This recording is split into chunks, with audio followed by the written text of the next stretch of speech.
జిల్లాలో అందరికీ కూడాను స్వంతింటి కల నెరవేర్చే దిశలో ప్రభుత్వం పెద్ద స్థాయిలో హౌస్ వార్మింగ్ సెరమనీస్ ప్లాన్ చేసిన మాట అందరికీ తెలిసింది.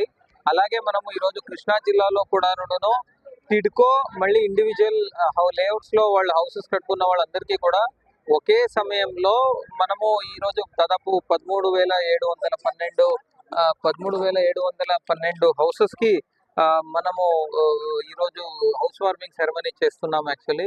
సో ప్రజలందరికీ కూడా ఒక హౌస్ అనేది ఒకటి ఉంటే వాళ్ళు ప్రతి నెల అద్దె కట్టుకోకున్నట్టు వాళ్ళని మనం ప్రొటెక్ట్ చేయగలిగితే ఆ డబ్బుతో వాళ్ళు మళ్ళీ ఫైనాన్షియల్గా ఇన్వెస్ట్ చేసుకోవచ్చు, మళ్ళీ వాళ్ళు లోన్ తీసుకునే దానికి వాళ్ళకి ఆస్కారం ఉంటుంది, పొదుపు చేసుకోవచ్చు, వాళ్ళకి బిజినెస్ పెట్టుకోవచ్చు, రకరకాల వాళ్ళకి బెనిఫిట్ ఉంది. మళ్ళీ నేను ఒక ఇంటి నుంచి ఇంకొక ఇంటికి మారాలి అనే భయం ఉండదు, నాకు ఒక ఇల్లు ఉంది అనే ఒక ధైర్యం ఉంటుంది.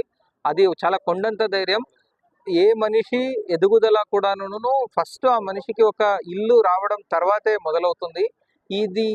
దీన్ని చాలా బాగా స్పష్టంగా అర్థం చేసుకున్న ప్రభుత్వం ఈరోజు పెద్ద స్థాయిలో ఈ ప్రోగ్రాం చేస్తుంది. కృష్ణా జిల్లాలో కూడాను ఈ ప్రోగ్రాం ప్రభుత్వ ఆదేశాల మేరకు అన్ని చోట్ల కూడా గృహ ప్రవేశాలు నెరవేరుస్తున్నాం. Thank you.